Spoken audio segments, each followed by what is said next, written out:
Hello, ഇന്ന് നമ്മുടെ 30 days mini vlog ചലഞ്ചിലെ day 19 ആണ് കേട്ടോ.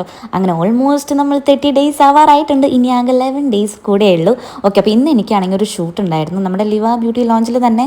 ചെറിയ രീതിക്കൊരു ഫോട്ടോഷൂട്ടാണ്. ശരിക്കും പറഞ്ഞാൽ ഈ ഒരു പ്ലേസിൽ ഞാനല്ല വേണ്ടിയിരുന്നത്, വേറൊരു കുട്ടിയായിരുന്നു. പക്ഷേ ആ കുട്ടിക്ക് വരാൻ പറ്റാത്ത കാരണം എന്നെ പിടിച്ചെടുത്തിയതാണ് കേട്ടോ.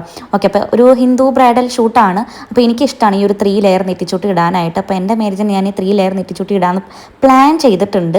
അപ്പോൾ അതിൻ്റെ ഒരു ട്രയലും കൂടി ആവാമെന്ന് വിചാരിച്ചു. അങ്ങനെ 3 ലെയർ നെറ്റിച്ചൂട്ടിയിൽ ഒരു അടിപൊളി ഹിന്ദു ബ്രൈഡൽ മേക്കപ്പ് ഒക്കെ ചെയ്ത് കഴിഞ്ഞിട്ടുണ്ട് കേട്ടോ. എനിക്ക് എൻ്റെ മേക്കപ്പ് ഭയങ്കരമായിട്ട് ഇഷ്ടപ്പെട്ടു. ഞാൻ കുറേ ബ്രൈഡൽ മേക്കപ്പ് ചെയ്തിട്ടുണ്ടെങ്കിലും ഇതെനിക്ക് എന്തോ ഭയങ്കരമായിട്ട് അങ്ങോട്ട് ഇഷ്ടപ്പെട്ടു. ജ്വല്ലറി ആയാലും സാരി ഇവിടെ നിന്നുള്ള സാരിയാണ്. ബ്ലൗസ് എൻ്റെ തന്നെ ബ്ലൗസാണ് കേട്ടോ. മൊത്തത്തിൽ എനിക്ക് അങ്ങോട്ട് ഈ ഒരു ഷൂട്ട് ഭയങ്കരമായിട്ട് അങ്ങോട്ട് ഇഷ്ടപ്പെട്ടു കേട്ടോ. എനിക്ക് നല്ല ഇഷ്ടമായിട്ടുണ്ടായിരുന്നു. ഹെയർ ആയാലും കംപ്ലീറ്റ്ലി എനിക്ക് ഇഷ്ടപ്പെട്ടു കേട്ടോ. അപ്പോൾ എങ്ങനെയുണ്ട് എൻ്റെ ഈ ഒരു ലുക്ക് എന്ന് നിങ്ങൾ കമൻറ്റ് ചെയ്യണം. പിന്നെ 11 ദിവസം കൂടെ ഉള്ളൂ. ഗിവ് അവേ നമ്മുടെ മറക്കണ്ട. സെക്കൻഡ് ഗിവ് അവേ ഇന്നലെ സെലക്ട് ചെയ്യാനുള്ളതാണ്. എല്ലാ വീഡിയോസിനും കമൻറ്റ് ഇട്ടുള്ളൂ കേട്ടോ. അതായത് 15ാമത്തെ വീഡിയോ തൊട്ടിട്ട് 30ാമത്തെ വീഡിയോ വരെ മേക്കപ്പ് കുറേ നേരം ലാസ്റ്റ് ഇത് വീട്ടിലെത്തിയപ്പോഴൊന്നും അത് പോയിട്ടുണ്ടായിരുന്നില്ല കേട്ടോ. പിന്നെ കുറേ കഴിഞ്ഞപ്പോഴാണ് ഞാൻ ഓയിലൊക്കെ അപ്ലൈ ചെയ്തിട്ടാണ് ഞാനത് കളഞ്ഞത് കേട്ടോ. അപ്പോൾ അത്രയേ ഉള്ളൂ. ബൈ.